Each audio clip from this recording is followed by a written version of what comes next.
Hey guys, Rory here from Your Golf Travel, day 2 of my Wales tour, and I am in dreamland. Yes, this is one of my favourite golf courses on the planet. I'm at Royal Porthcawl, got all 18 holes planned. Hopefully it's going to stay dry. There's barely a breath of wind in the air, which for this part of the country is quite rare indeed, so a real treat for me on the cards today. As I said, all 18 holes. The video is going to be split into 3 different parts. Each part will have a different little theme and a different challenge incorporated as well. So watch along if you want to see arguably the best golf course in Wales. I played here a couple of times before. I played here with Crossfield and Lockie. We only managed about 7 holes before the rain came in, and I played 18 with my dad a few years back and bagged a hole in one on the 4th, so I don't like to talk about it.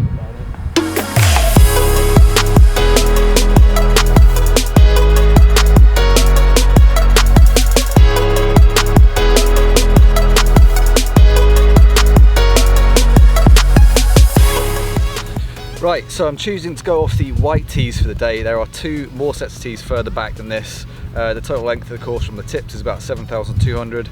Right here is roughly in my comfort zone of 6,600-ish. A little bit longer than my home course, but I hope I can deal with it. First hole, 360 yards, wind off the left, which today I quite like because the ocean's out there and I don't want to be hitting the ball in there. So yeah, stable for points. Let's see how we get on. Holes 1 to 6 coming your way. Let's do this.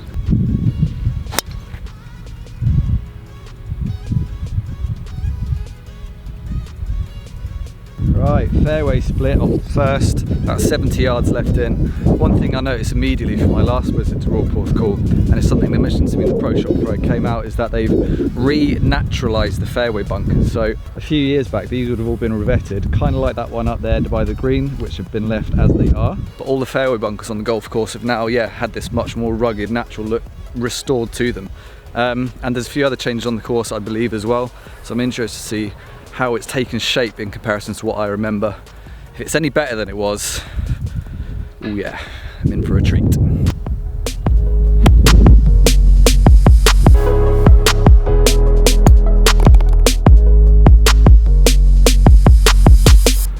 So I'm sure you guys have heard the expression that a bad putt is always better than a bad chip. And for the first 6 holes of this course, I'm going to put that theory to the test. Obviously, links courses are renowned for the creativity that they allow you to show on and around the greens, and I've just missed my approach off to the right. I will be putting that all day long. I would never chip that in my life, but on the holes through the first 6 where I do miss the green, I'm going to play the shot I would always play, whether that be a chip with a 60 degree, a bumper run with a 9-iron, whatever. Then I'm going to drop another ball and I'm going to putt it. Obviously I could get myself in some funny scenarios doing this, and putting, I'm being a bit tongue-in-cheek, it's not always the answer. But is a bad putt better than a bad chip? Will it affect my score through 6 holes? Let's find out. Right, Slope-alicious on my first putt of the day. No practice putts as standard. Up and over a massive hump. You're probably not really seeing it on the camera, and then it's going to be running away from me down the hill. I'm a little bit scared of this one.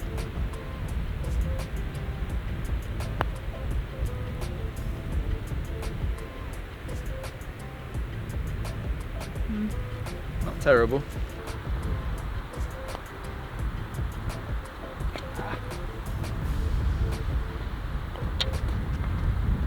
Right, a little bit too afraid of that first one coming up and over that hump.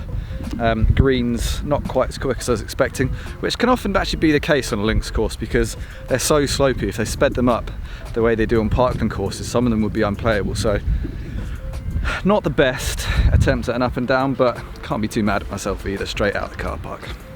Right, par 4 second, 425 stroke index 2. Oh, that's a bullet. Even as that bunker. I think that's perfect.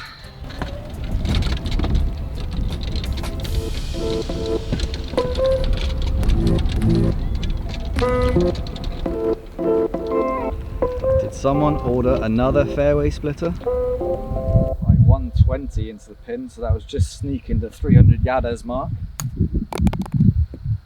Do nice, like a nice bit of links run, pad those stats out a bit.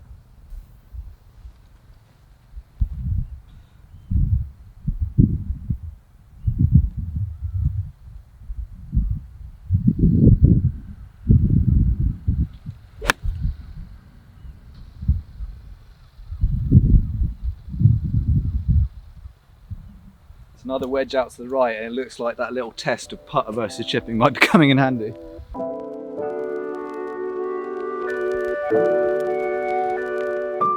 Right, as I said, missed the green out to the right. Avoided that, thankfully, because I'm not putting out of those. And this is the shot I've got left. So yeah, I'm gonna come up with some sort of chip shot, and then I'm, as I said, gonna drop another ball down and hit the putt. To be honest with you, from down there, even though it's out of the rough, the putt doesn't look like a horrendous option. Short-sided, massive mound to go over. I'm probably gonna try and bump a chip into the mound a little bit, but putt is not a terrible option.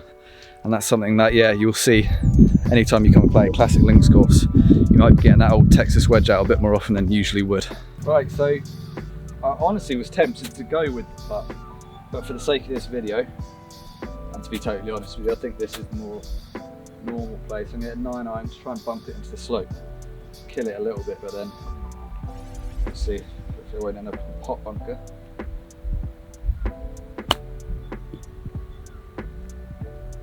Threw it a little bit too far, but from there, such short-sided with that in my face, I'd take 6 feet for a par. But let's see how the putter gets on. I'll give it a similar lie.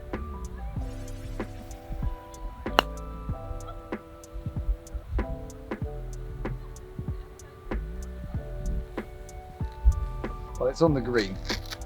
That's about all you can say about that. That is chipping a 1, putter from off the green 0. This isn't going to be a perfect science, but it just goes to show how often some of the cliches that rattle around the world at golf just aren't universally true. But we all love to say them, don't we? We all love to say them.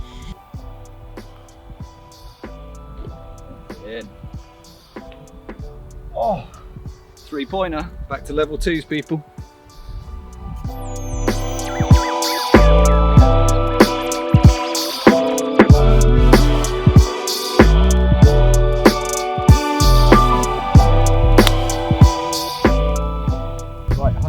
Yards out right. I'm not going to call it rough because there's a lot worse stuff over there. Semi-rough, let's say.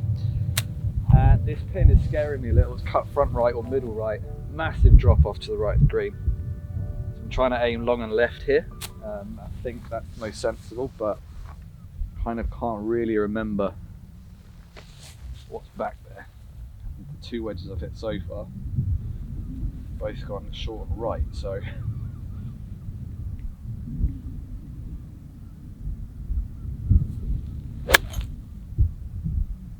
good one if it's the right yadas. Sit down.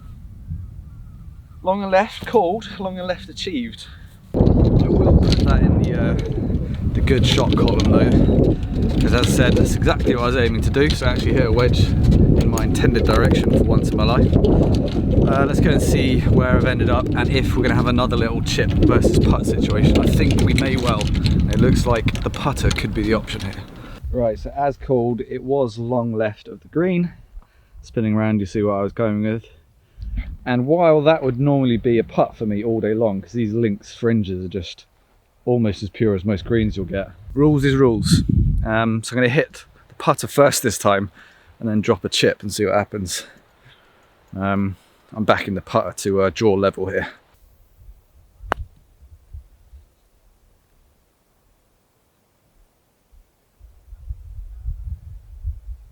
I would rate that as okay. So let's see how the old bump and run with a 9-iron gets on, which is the kind of chip I would play from this spot if I was chipping. If I get inside that, I will be happy.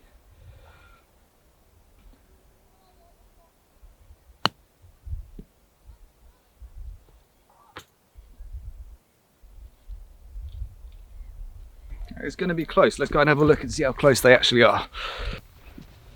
Alright, moment of truth. The chip could well have pipped that. Yep, bump and run with a 9-iron, definitely closer. I'm going to obviously play that ball for my overall score.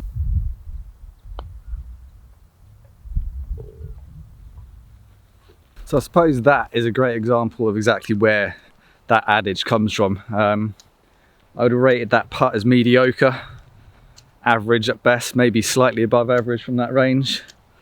And I would rate the chip as a good chip, and there wasn't much in it.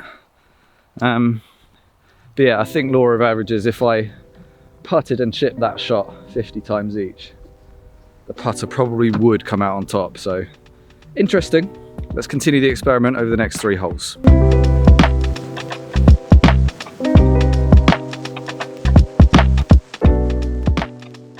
Right, 4th hole, 200-yard par 3. As I said, I have aced this hole before. So the experiment could go a little bit dodgy here, because obviously I'm going to do it again and I won't need to hole out, right? Right? No. Awesome hole. Bunkers a clock up by the green, as you can see. Huge slope from the front of the green all the way up to the back. It's 210-ish to the pin today. I've got 4-iron.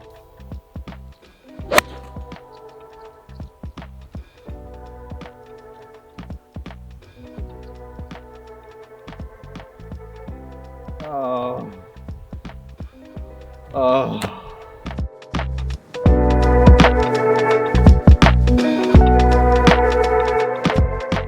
Right, walking up onto the green, you'll see how crazy good this par 3 actually is. Just pin high left of the green, you've got this nasty little pot bunker. I think when I got my hole-in-one, the pin was probably in the same spot and I pitched it on this slope here, ran it down and in. Unfortunately, I've come up onto this slope like a club short. It was a good shot with 4-iron, but look at this slope here. Running all the way down to the front of the green there, where I've ended up. Now, I have got a monster putt.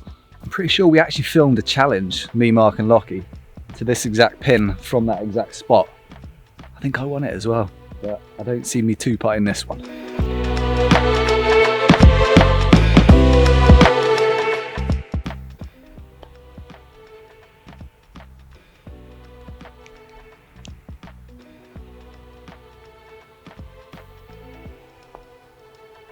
Oh yes, baby!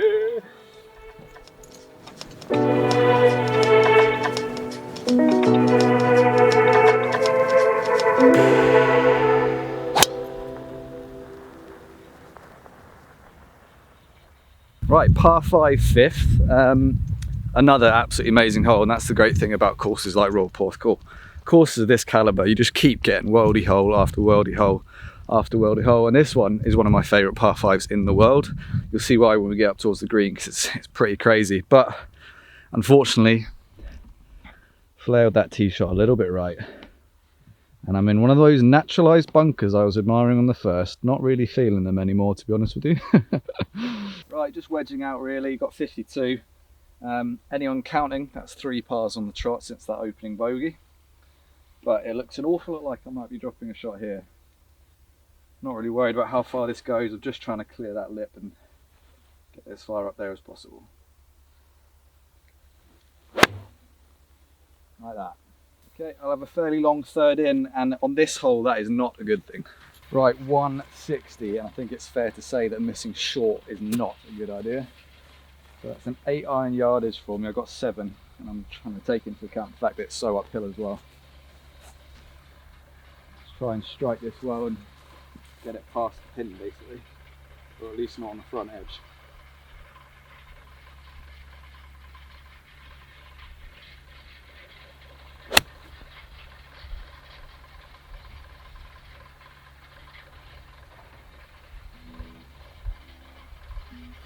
Right, it's up, and we could be having another one of those tests in a sec.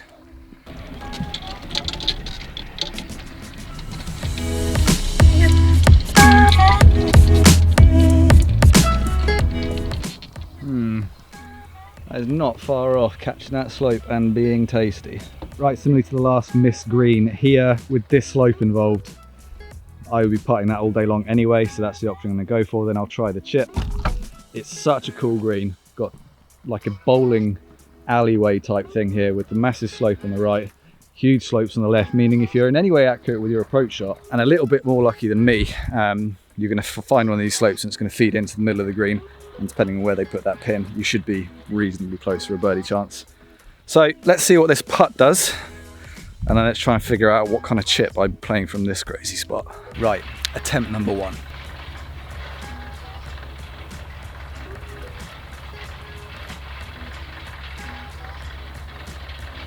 Now it's time for the chip.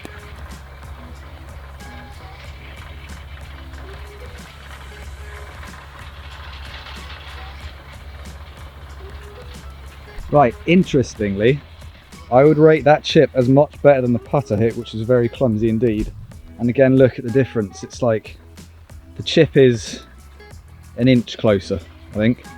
So the chips have amazingly gone 3-0 up now, but if we think back to the whole point of the phrases like this, a bad putt or a mediocre putt is still right on top of a decent chip. So yeah, I'm starting to see the value, especially on courses like this, where you can, obviously not if there's a pot bunker in the way or anything like that, and you're not confident off this tight linksy turf, maybe just leave those wedges in the bag and take putter all day long. Maybe not. Let's see if we can hold this for a par, shall we? Oh, he can't miss. He can't miss. To be fair, I don't pat myself on the back too much for my putting because there's not much cause for it usually, but since the first, where I barely missed, I've one putted every green, I think, haven't I? No, two putted the massive one up the slope, but holding out from 10 feet like I was born to do it. Look at this, by the way. This is what I was talking about with that panoramic view from the 6th tee out towards the buildings and the clubhouse in distance. Gorgeous sea over there. Yeah, I'm just watching the lads behind me coming up this massive hill. That one looks like it could be off the front, boys. Stop! Yeah, it stopped.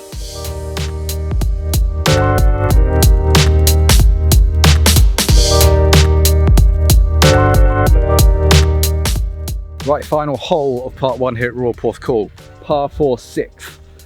Don't really remember too much about this one, but it's basically driver at the pot bunker, or sorry, the naturalised bunker up in the middle. And I think I can see the pin all the way in the distance, far left, so nice little dog leg around the corner.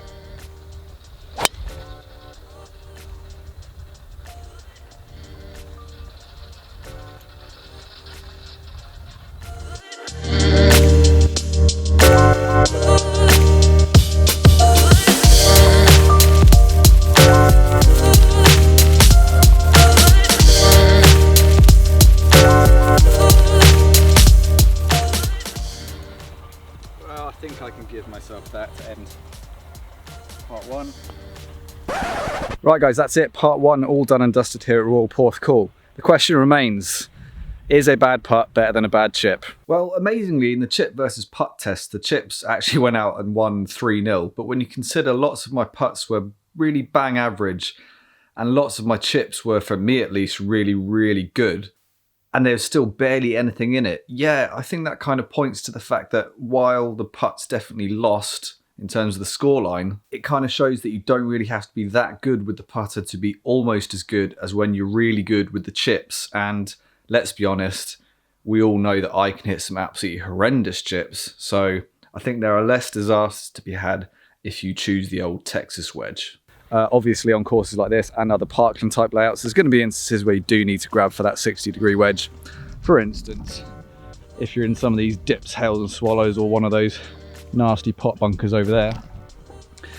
But by and large, depending on your skill level, obviously, maybe over a longer period of time, if you just completely ditched the specialty clubs and just got used to putting from off the green, maybe that might help. Might be a bit too defeatist. Let me know what you think. If you're on a golf course like this, Royal Porthcawl, linksy stuff, and you're off the green, you've got big dips to go over, are you chipping or are you putting? Post some comments down below. Let us know. I think for the rest of the round, unless there's something in the way like a pot bunker, I might err on the side of putter and see how I get on. Hopefully you'll tune in for part 2, where we're going to be obviously showing you more of this amazing golf course and chatting about a few other things, golf in Wales, my favourite links courses, things like that. If you want to tune in for that and you haven't done already, make sure you subscribe to the Your Golf Travel channel.